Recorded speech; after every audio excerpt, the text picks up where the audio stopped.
বারা ইবনু আজিব রাদিয়াল্লাহু আনহু হতে বর্ণিত, নবী সাল্লাল্লাহু আলাইহি ওয়াসাল্লাম মদিনায় হিজরত করে সর্বপ্রথম আনসারদের মধ্যে তার নানাদের গোত্র আবু ইসহাক রহমতুল্লাহি আলাইহি বলেন বা মামাদের গোত্রে এসে ওঠেন।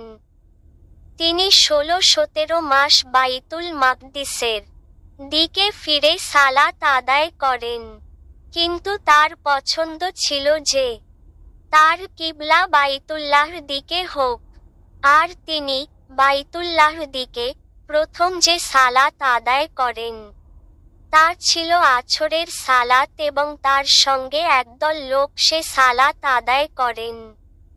তার সঙ্গে যারা সালাত আদায় করেছিলেন তাদের একজন লোক বের হয়ে এক মসজিদে মুসল্লিদের কাছ দিয়ে যাচ্ছিলেন।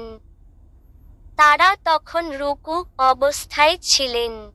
তখন তিনি বললেন, আমি আল্লাহকে সাক্ষী রেখে বলছি যে এইমাত্র আমি আল্লাহর রসূল সাল্লাল্লাহু আলাইহি ওয়াসাল্লাম এর সঙ্গে মক্কার দিকে ফিরে সালাত আদায় করে এসেছি। তখন তারা যে অবস্থায় ছিলেন সে অবস্থায়ই বাইতুল্লাহর দিকে ঘুরে গেলেন।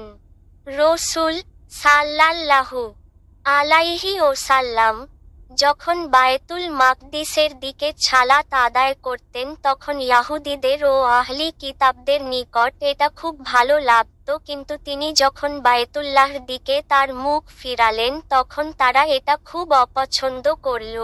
জুহায়ের রহমতুল্লাহি আলাইহি বলেন, আবু ইসহাক রহমাতুল্লাহি আলাইহি বারা রাদিয়াল্লাহু আনহু থেকে আমার নিকট যে হাদিস বর্ণনা করেছেন তাতে এ কথাও রয়েছে যে কিবলা পরিবর্তনের পূর্বে বেশ কিছু লোক মৃত্যুবরণ করেছিলেন এবং শাহাদাত বরণ করেছিলেন। তাদের ব্যাপারে আমরা কি বলবো সেটা আমাদের জানা ছিল না। তখন আল্লাহ তাআলা অবতীর্ণ করেন, আল্লাহ তাআলা তোমাদের সালাতকে বিনষ্ট করবেন না।